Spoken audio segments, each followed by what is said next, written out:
O pobre nunca tem nada, porque tudo que ele tem, ele destrói.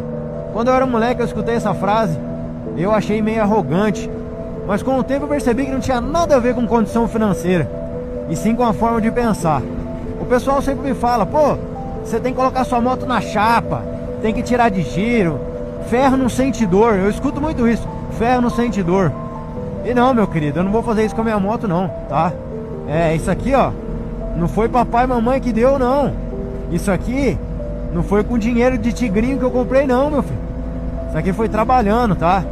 Só eu e Deus que sabe o trabalho que deu pra comprar essa moto aqui.